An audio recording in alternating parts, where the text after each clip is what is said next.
What is going on, villains? Welcome to Views. We have some review action for you guys today. As always, hit that like and subscribe button, turn post notifications on so you know when we go live with these videos. And we're actually going to get into my favorite game of the year. Definitely saying something because this year was stacked with games like Starfield, Spider-Man 2, Tears of the Kingdom, Resident Evil 4 Remake, Diablo 4. You know, the list kind of goes on with this year. We were really spoiled when it came to video games. For some reason, this game definitely stuck out to me the most, resonated with me the most. Not the most from it as far as like the experience and the journey goes and shit like that. So yeah, man, without further ado, the game that we're talking about today is Lies of P, man. My game of the year for 2023. Definitely changed me for the better, I feel like, as a person. Those likes are really hard to get into, but Lies of P was probably the most accessible, most customizable. You know, from Soulsborne, they don't really miss. You know, obviously them creating the genre and shit like that, they're usually the standard, you know. Man, Lies of P definitely came fucking close. It was just like a charm about Lies of P, you know, from the minute that I saw the trailer at Gamescom 2022. The setting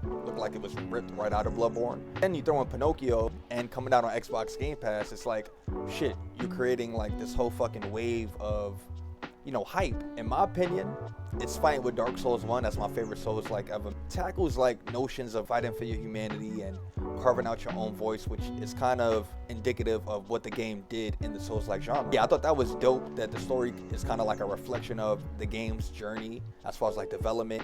Yeah, man, the game is super customizable.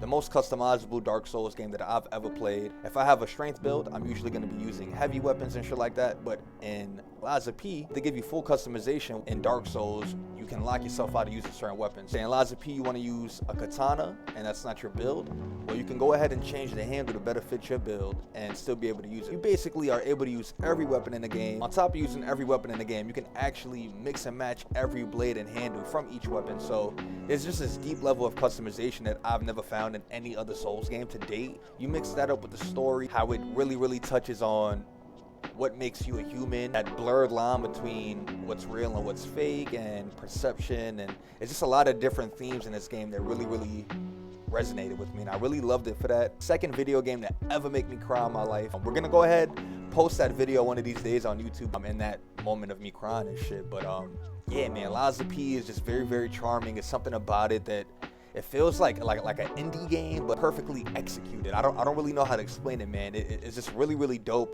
A journey that you have to experience for yourself. You know, you can go ahead and watch me play parts 1 through 11 on YouTube, but I think it's a game that everybody should go ahead and try to like get into. Really hard game, probably the hardest Souls game I've played to date, but it's just really dope, bro. I really want to talk about it with more people. If I had to give it a rating, my rating would be 9 out of 10. What it's missing is a co-op function. Can't go ahead and summon friends or anything for co-op. That kind of holds it back a little bit. A 9 out of 10 nonetheless. Just missing that co-op functionality, which can be solved in a future update with some DLC. As far as the Dark Souls formula goes, it does the best at emulating that, while also carving out its own lane. Game of the year for me. Out any game will replace that. We don't have a PS5 yet, so I won't be playing Spider-Man 2. I'm thinking Lies of P is definitely GOTY. If you have yet to get Game Pass, I think it's a service that definitely has shown its worth this year. A bunch of different other shit dropping. Yeah, man, let me know what you think of the game down below. 9 out of 10 from Eastside Flea. Putting my stamp on it. Chappelle. What a great fucking time. As always, be safe and look out for our next review. Peace.